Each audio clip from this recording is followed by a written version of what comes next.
ARL. On va faire cette rapide présentation avec l'écho, c'est pas bien grave.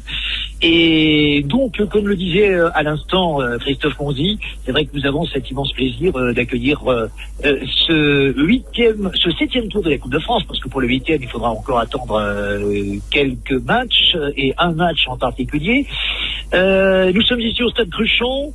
Nous sommes ici dans un environnement extrêmement champêtre, pour ceux qui ne le connaissent pas. Nous sommes dans le bois du Burc. C'est la première, effectivement, pour l'équipe mérignacaise, qui, comme le disait Christophe, vient donc de gagner son billet pour la Nationale 3. L'adversaire de Tarbes Pyrénées Foot est un adversaire qui est habituellement présent en National 2, donc il y a cet avantage de bien connaître ce niveau, avec une équipe qui est sensiblement identique à celle de la semaine dernière, qui s'est inclinée d'ailleurs sur le score de 3-0 à Fréjus. Alors je vais vous donner rapidement la compo de cette équipe. Ce sont des joueurs qui ne sont pas nécessairement connus, mais qui ont quand même une belle expérience de la N2. Dans les buts, vous avez Thomas Navon. Sur le côté droit, c'est Jason Vinox. Sur le côté gauche, c'est Yannick Vessy, qui est l'ancien joueur de Paris Football Club. C'est une des recrues de l'intersaison pour les Tarbais. En défense centrale, vous avez Ibrahim Kamara, Ahmed Ben Aïcha, qui est un Tunisien, Bilal Aït-Malek et le numéro 6 est Lauré Leyer. Un jeune en numéro 7 sur le côté, c'est Sofiane El Bekri. Au milieu de terrain, c'est Marco Cato. Le numéro 10, c'est Mike Dos Santos. Et le capitaine n'est autre que le numéro 9, Valentin Delanis, qui est le capitaine et aussi le buteur, qui a inscrit 4 buts depuis le début de la saison. Et puis vous avez sur le côté gauche Gianni Seraf. Et puis sur le banc, vous avez Quentin Blanchard, Arnaud Duchemin, qui est un habituel titulaire, mais qui ne jouera pas aujourd'hui. Élise Koulibaly, qui jouait la semaine dernière avec le numéro 14. Et un gardien remplaçant composé de Solal, qui n'est autre que Solal Pelmar. Le coach habituel, c'est Pavle Vostanic, mais il est malade actuellement. Et il est remplacé par son assistant qui était déjà aux commandes la semaine dernière, en l'occurrence avec Kader Zahi, le président Jean-Michel Néra. Vous entendez les avions passer, vous le savez, nous sommes, vous vous en doutez peut-être, lorsqu'on est à Mérignac, nous sommes sur la ligne aérienne et on sera survolé assez régulièrement pendant ce reportage par des avions qui vont atterrir à quelques centaines de mètres de là. L'équipe de Mérignac-Carlac, bien comme je vous le disais, c'est la première fois qu'elle parvient à ce niveau de la compétition. C'est donc une magnifique performance. Alors les adversaires éliminés jusqu'à présent ont été des adversaires de seconde zone, puisque nous avons eu des équipes de régional 3, de régional 2, de départemental, notamment les Mérignacais ont éliminé au 5e tour l'équipe de Tenon, qui avait quand même sorti l'équipe de Libourne. Et puis au 6e tour, les Mérignacais sont allés s'imposer sur le terrain de Ruel. C'est une équipe de régional 3 et ils l'ont emporté par 6-1 exactement. En championnat, eh bien c'est plutôt une prestation de bonne facture. Rappelons que, comme le disait Christophe Monzé il y a quelques instants, que cette équipe a accédé à ce niveau de National 3 pour la première fois depuis son histoire. Une histoire qui a commencé dans les années 50. Rappelons que le club, ce sont les Écureuils d'Arlac. Alors on espère, comme le disait Christophe dans un message promotionnel, que les Écureuils vont grimper aux arbres cet après-midi. Et l'équipe, je vous la présente rapidement. Il y a dans les buts Gabriel Barrière, qui est un ancien des Girondins de Bordeaux. Sur le côté droit, avec le numéro 2, c'est Rodolphe Favreau, alors que les deux équipes sont en train de rentrer sur le terrain.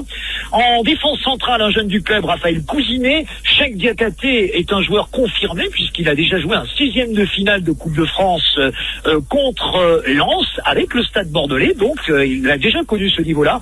Sur le côté gauche, vous avez Nicolas Rosier. Là aussi, beaucoup d'absence chez les Arlacais. Et Nicolas Rosier, eh bien, c'est un des anciens du club qui va pallier un petit peu ses absences, qui jouera à un poste un petit peu inhabituel de latéral gauche. Le numéro 6 n'est autre que Joanne Blombou, qui est un ancien joueur de l'Èche-Cap-Ferré, formé au Girondins de Bordeaux, un excellent relayeur. Sur le 7, c'est sur le côté gauche, mais jouant avec le numéro 7, c'est Quentin Valadier, c'est le tireur de coups francs attitré des Arlacais. En numéro 8, Sylvain Duplex, qui est plutôt un joueur défensif et relayeur. Et puis nous avons une triplette offensive composée de Anthony Despujos, c'est le meneur de jeu des Mérignacais. Le capitaine et buteur, tout le monde le connaît ici, c'était vraiment un joueur de belle réputation régionale, c'est Sébastien Arnaud. Et le numéro 11, c'est un ancien du club, et c'est un joueur qui jouait au Girondins de Bordeaux l'an dernier en National 2. Il s'agit d'Anthony Castera. Sur le banc, Nicolas Porcheron, Cheikh Gueye, qui est un ancien professionnel de Metz, qui est en pleine bourre, mais qui sort d'une blessure, donc il n'est pas aligné pour ce match. Le numéro 14 est un joueur de très bonne qualité aussi, qui pourra sans doute à n'importe quel moment intervenir dans ce match, c'est Vincent Juaneda. Le numéro 15 est un jeune du club, Nathan Boussan, un jeune de 19 ans exactement. Et le numéro 16, un nom absolument imprononçable, c'est le gardien remplaçant, en l'occurrence avec le nom de Erizetra Ramaro Mionso. Voilà, vous entendez les applaudissements, les deux équipes sortent sur le terrain. Il me reste aussi à vous donner, bien sûr, d'une part, les coachs de cette équipe d'Arlac. Antoine Vergès est le coach de cette équipe d'Arlac, et ça fait exactement 3 ans qu'il l'est. Ses adjoints sont Damien Guittard et Yvon de Marton.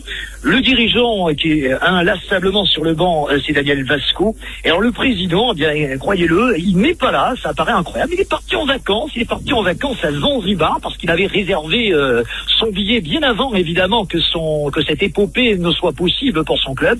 Donc il ne sera pas là, mais soyons certains qu'il sera certainement là au téléphone cet après-midi. Enfin, pour être tout à fait complet, il me reste à vous donner les arbitres qui sont sur le terrain. Je crois que cet arbitre nous vient de loin, hein, je crois de la région normande. Il s'agit de Johan Gagnon, qui a un nom prédestiné. Pour qui sera-t-il gagnant? Pour les Arlacais ou pour les Tarbais, ça on ne le sait pas, mais c'est Johan Gagnon qui va officier sur le terrain.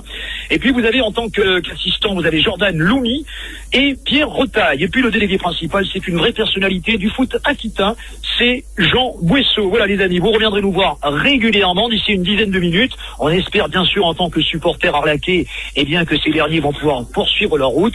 Est-ce qu'il y a des supporters qui veulent un peu se manifester là, qu'on entende fort?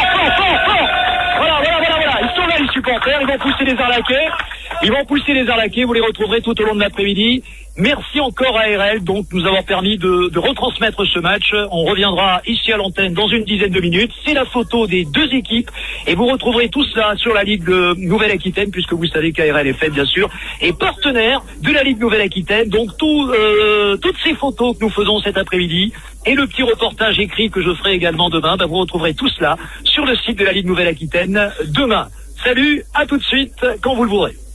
Top Chrono, au cœur de l'événement, avec ARL, la radio du football. Oui, merci Dominique. Et effectivement, ça n'a pas tardé, malheureusement pour les Arlacais, qui ont encaissé un but pratiquement dès le coup d'envoi. On pensait les Arlacais bien libérés, c'est pas le cas, parce qu'ils perdent beaucoup de ballons. Ils sont plutôt contractés en ce début de match, et c'est sans surprise le numéro 9, Valentin Delanis, qui a ouvert le score du pied gauche. Alors je vous le disais avant le début du match, me semble-t-il, c'est le buteur attitré, puisque Valentin Delanis, il a marqué 4 buts depuis le début de la saison. Alors attention, malheureusement, une action, Vincent Delanis qui va peut-être doubler la mise. Et voilà, malheureusement, à l'instant, je crois que c'en est fini des espoirs arlacais. À l'instant même où je vous disais que les Arlacais se ressaisissaient, se créaient des occasions, et bien malheureusement une nouvelle porte de balle, et c'est le buteur Sébastien Valentin Delanis qui vient de doubler le score. Une petite balle piquée au-dessus de Gabriel Barrière. C'est le deuxième but au plus mauvais moment, pourrait-on dire, parce que, si je ne m'abuse, on est à la 43e minute de jeu et j'ai bien peur que ce soit extrêmement difficile. Alors, disons, le seul petit espoir pour les Arlacais, tous ceux qui ont vu jouer les Tarbais savent qu'ils faiblissent quelque peu en deuxième mi-temps. On va espérer comme on peut, et ça me paraît bien compliqué parce que, finalement, sur cette première mi-temps, il y a eu une hiérarchie qui a été respectée. Voilà, et bien écoutez, tout est relancé ici au Stade Cruchon, parce qu'effectivement, à l'instant, le goal de notre ami Anthony Castera qui avait multiplié les occasions il y a quelques instants.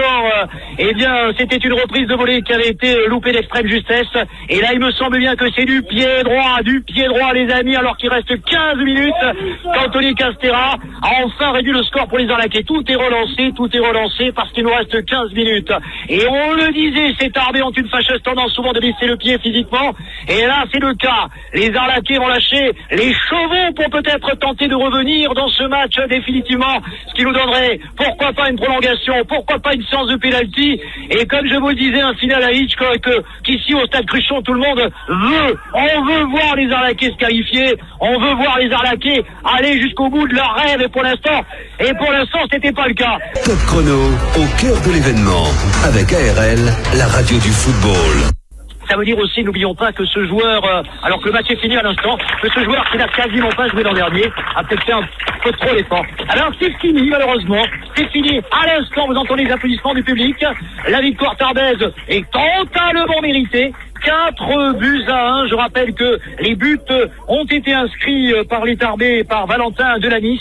Un doublé. Ensuite, il y a eu Arnaud Duchemin qui, sur un coup franc contré, a marqué un 3e but.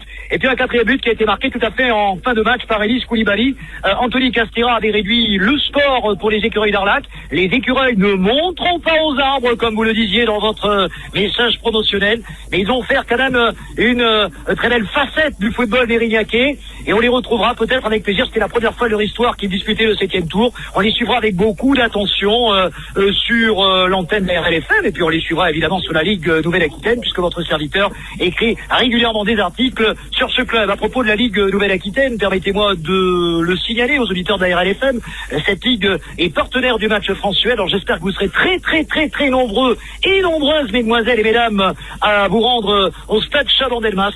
Ce sera le 27 novembre prochain. C'est France-Suède. La Ligue Nouvelle-Aquitaine est partenaire de cet événement et il faut que vous remplissiez le stade et que vous nous mettiez une ambiance extraordinaire. Je rappelle que les Bleuettes préparent actuellement la Coupe du Monde. Enfin, il y a 2 Coupes du Monde qui se préparent. La Coupe du Monde des U20 et surtout la grande Coupe du Monde qui se déroulera en 2019 pour la première fois en France. Voilà, nous étions ravis de vous accueillir ici au stade Joseph-Antoine Cruchon. C'était Christophe Gamero et j'espère que vous avez passé un bel après-midi de football. Mais les Arlacais ne seront pas au 8e tour, ce seront les Tarbais qui le seront. Et on a passé quand même un bel après-midi de football et c'est bien là l'essentiel. Salut à tous, bonne soirée. Merci beaucoup Christophe Gamero d'avoir été l'envoyé spécial d'ARL en ce dimanche. Top chrono au cœur de l'événement avec ARL, la radio du football.